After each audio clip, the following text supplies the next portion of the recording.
అపరాల పంటలైన పెసర, మినుములు స్వల్పకాలంలో అందివచ్చి రైతుకు లాభాన్ని, భూమికి సత్తువను అందిస్తాయి. ఖరీఫ్, రబీ, వేసవి ఇలా 3 కాలాల్లోనూ సాగు చేసుకోదగ్గ పంటలివి. అయితే వేసవిలో తేలిక నేలల్లో సాగు చేయాలంటే మినుము కన్నా పెసర పైరు అనువుగా ఉంటుంది.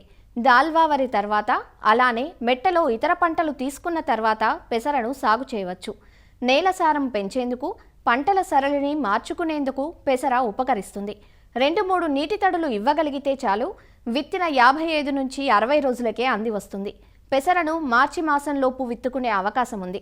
ఉత్తర కోస్తా ప్రాంతంలో వేసవి పంటగా పెసర సాగు గురించి వివరాలు తెలియజేస్తున్నారు ఆచార్య ఎన్జీ రంగా వ్యవసాయ విశ్వవిద్యాలయం, విజయనగరం ఏరువాక కేంద్రం ప్రధాన శాస్త్రవేత్త డాక్టర్ కె తేజేశ్వరరావు.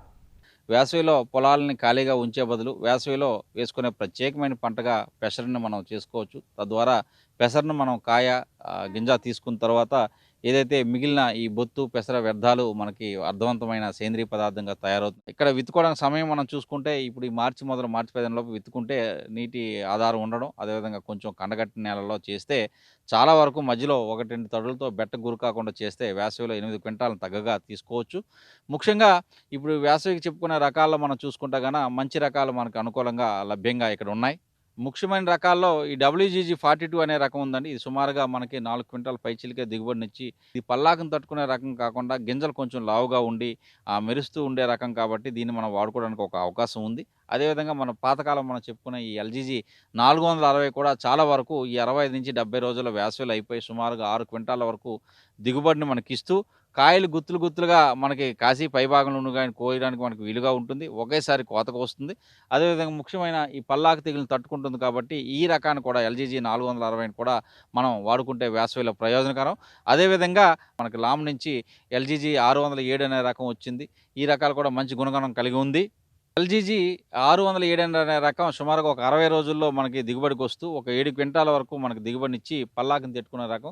వీటితో పాటు IPM 2-14 కూడా మనకి రైతాంగంకి దగ్గరగా ఉండే రకాల్లో మంచి రకాలు. అదేవిధంగా విత్తన భాండాగారాలు చూసుకుంటే మనకి కృషి విజ్ఞాన కేంద్రం ఆమదాల వలసలో ఉంది కాబట్టి విత్తన లభ్యతను పట్టుకొని కంపల్సరిగా వేసవిలో భూములను ఖాళీ ఉంచకుండా ఏదైతే ఈ వేసవిలో ఉండే అధిక ఎండకి గురి కాకుండా ఈ అపరాలని ఇప్పుడు మనం సో చేసుకుంటే మంచిది.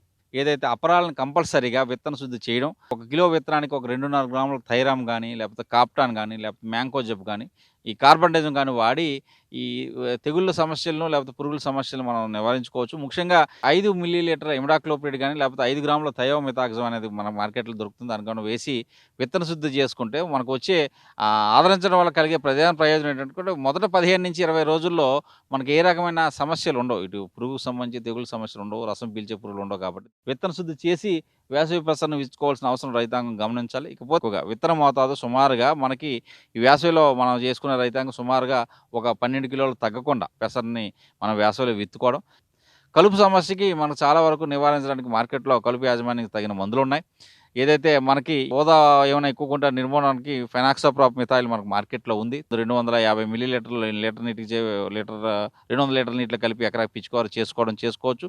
ఇకపోతే ఈ గడ్డి జాతి కానీ, గరిగి జాతులు కానీ ఉంటే క్విజలోపాప్ మిథాయిల్ అనే మార్కెట్లో మందు ఉంది. ఇది కూడా నీళ్ళ మందు 400 మిల్లీలీటర్లు ఎకరాకి సరిపోతుంది. దాన్ని వాడుకోవచ్చు. వీటితో పాటు ఏదైతే మనం మార్కెట్లో కలుపుతో పాటు వెడల్పాటి కలుపు మొక్కలు ఉన్నాయనుకుంటే ఓవరాల్గా మనం చెప్పుకున్న ఏదైతే ఈ పోస్ట్ ఎమర్జెన్సీలో 20-25 రోజులప్పుడు ఈ ఇమాజితపైర్ అని చాలా బాగా పనిచేస్తుంది. ఎకరాకి నీళ్ళ మందు 200 మిల్లీలీటర్ నీళ్ళ మందుని 200 లీటర్ల నీటిలో కలిపి పిచికారీ చేసుకుంటే చాలా సమర్థవంతంగా ఈ కలుపును సకాలంలో నిర్మూలించడం వల్ల అవుతాం.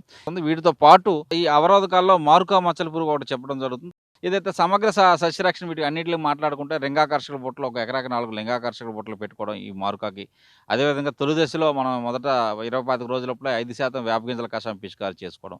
అవసరం అనుకుంటే మనకు తర్వాత రోజుల్లో థయోడికార్బ్ 1 గ్రాము కానీ, లేకపోతే ఈ 0.6 గ్రాములు ఇమామెక్టిన్ బెంజోయిడ్ కానీ 1 లీటర్ నీటి కలిపి 200 లీటర్ల ద్రావణాన్ని ఎకరాకి పిచికారీ చేయడం వల్ల ఈ సమగ్ర పురుగుల రక్షణ జరుగుతుంది.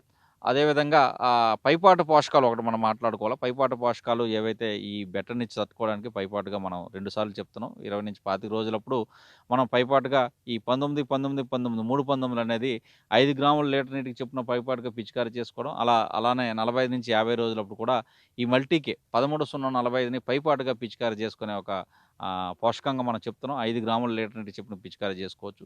ఓవరాల్‌గా 5 పంచసూత్రాల వేసవి అపరాల పెసరలో చూసుకుంటే గనక విత్తన శుద్ధి, మంచి పల్లాక తెగులును తట్టుకునే విత్తన రకం, ఈ పోషక యాజమాన్యం చూసుకొని కలుపు యాజమాన్యం, అదేవిధంగా ఏదైతే ఈ తెగుళ్ళకు సంబంధించి మారుకాకు గాని, లేకపోతే బూడిద తెగులు గాని చేసుకుంటే కాయ గింజ తీసుకున్న తర్వాత భూమి పరిరక్షణతో పాటు భూమికి మనకి కావాల్సిన ఏదైతే ఈ సేంద్రియ ఎరువుని అందించిన వాళ్ళం కూడా అవుతాం.